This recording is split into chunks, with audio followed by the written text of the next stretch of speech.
One of the main talking points of the 2023 Austrian Grand Prix was the track limits, and how a good chunk of the field got multiple penalties and track times deleted. Many of the drivers didn't take too kindly to any of it, with some wanting changes to be made to corners 9 and 10 at the Red Bull Ring. I'm your host, Dillon Shelley, and first up on Formula World, the track limits drama in Austria explained.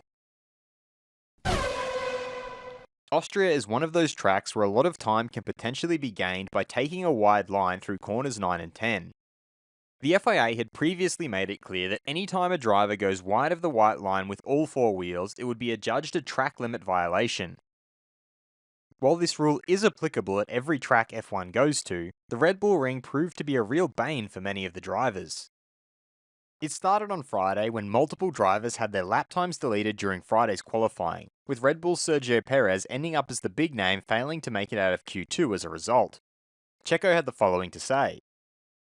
The first two laps that I had deleted for track limits, the rules were clear and I accept those decisions from the stewards. On my final run in Q2, I tried to push as best as I could within those limits and was on a good lap, but it was in traffic and that was trickier to keep clean. It is what it is. During the main race on Sunday, Lewis Hamilton was the first driver to get a penalty early on in the race, and he felt that it wasn't racing. I think they probably need to find a new solution for this track. It's strange to be driving and almost have to comment on the car ahead, as that's what the team asks you to do. That's not racing, right? Several drivers blamed the wind or dirty air from the car ahead.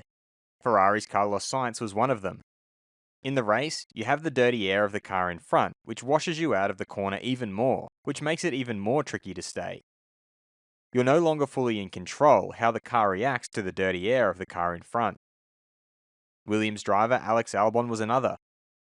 The wind is moving 360 degrees. It was moving 180 degrees around the racetrack. You're getting dirty air, gusty air, literally. I'm not joking you, a little gust and that's it, your track limits straight away. Many feel that all the drivers had to do was take those corners a little slower. McLaren's Lando Norris highlighted the problem with that. If you struggle, then you've just got to slow down, but you never want to do that when you're a driver. It's complicated. It's just not as easy as what it looks like on the outside, I can assure everyone of that.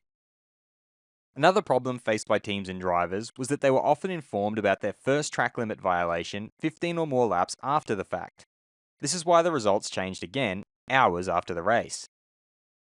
Albon revealed how this made it very difficult for the drivers to take corrective measures.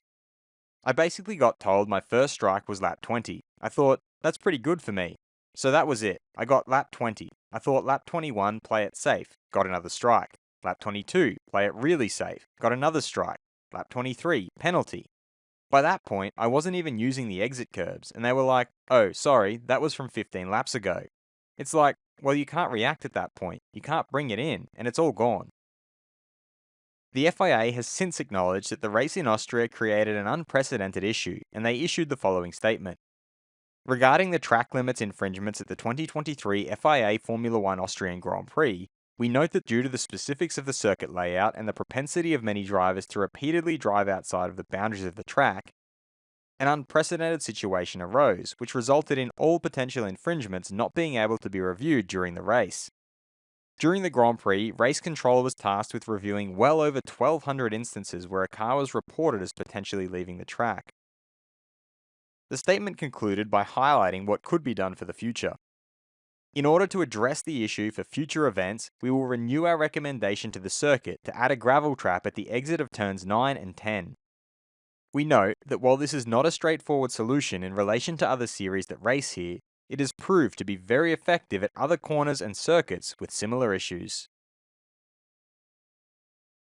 Do you think the drivers could have done more to stay within the white lines in Austria, or is a gravel trap needed to keep them in check? Head over to my community page to vote in the poll and let me know what you think in the comments. And if you liked this video, feel free to subscribe and check out my others for all the latest in the world of Formula 1.